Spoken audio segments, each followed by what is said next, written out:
everybody, Tim here with today's review of Transformers. Continuing from before, this is Chapter 2 of the Prime Wars, also known as The Titans Return. 10 episodes. It was a little rough, I'm not going to lie. So, I think I just expected too much of it, because the first time I'd heard about, Rooster Teeth's involvement with Transformers would have been the Netflix show, which I've already done the review for. And so I went back and I'd started doing research, and it turns out that that trilogy is kind of a sequel slash prequel to another one, and it's the Prime Wars. And I just did the first chapter, the Combiner Wars, which was excellent. It was 8 episodes, 3 minutes apiece, blew through it. This one is 10 episodes, and they're like 10 to 12 minutes apiece. That's still no big deal. I could watch 12 plus hours a day if I'm really trying to binge something hard. So, but this one was rough. It didn't have the type of grasp that the Combiner Wars did. It was just kind of all over the place. Now, they did get some amazing voice talent for this one, where Peter Cullen returns for Optimus Prime now.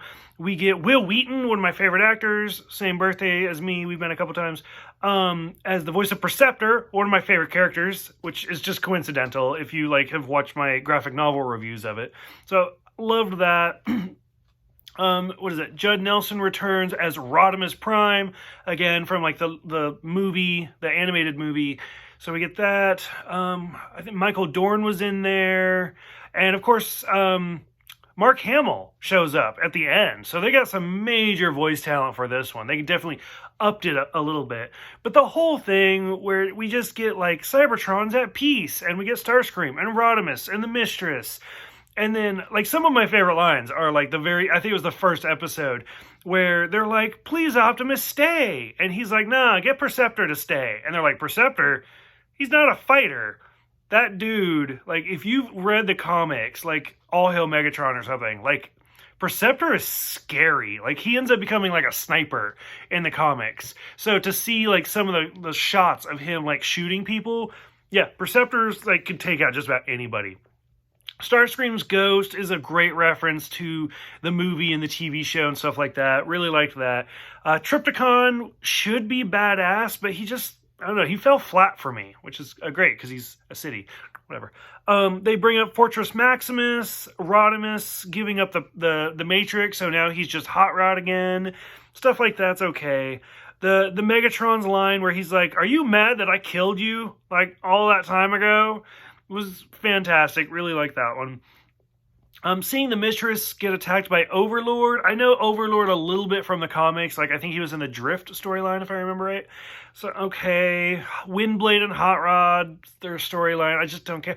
And, everybody's assuming Megatron's evil, which, granted he is. But again, I think about the future comics, where he actually starts wearing the Autobot symbol and stuff. So I like that.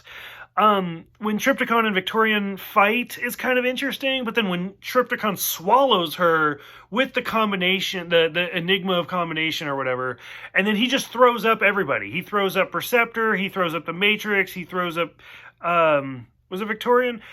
He throws up all of them, and Perceptor's like, yeah, we kind of assumed that he'd just throw it up because he couldn't stomach it. They don't actually say that. I just made that line up, and it's pretty great, right? It worked. And then, how do you say this? Megatron? There's Megatron, which is the Megatron we all know.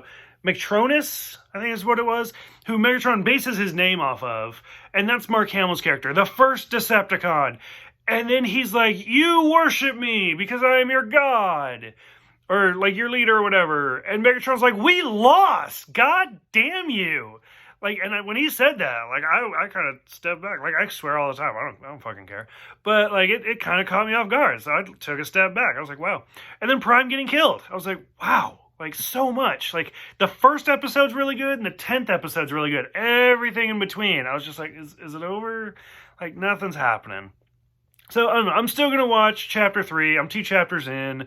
And realistically, I got nothing else to do until Part 2 of the War for Cybertron comes out. Who knows? Maybe I'll go back and do the original series. You never know.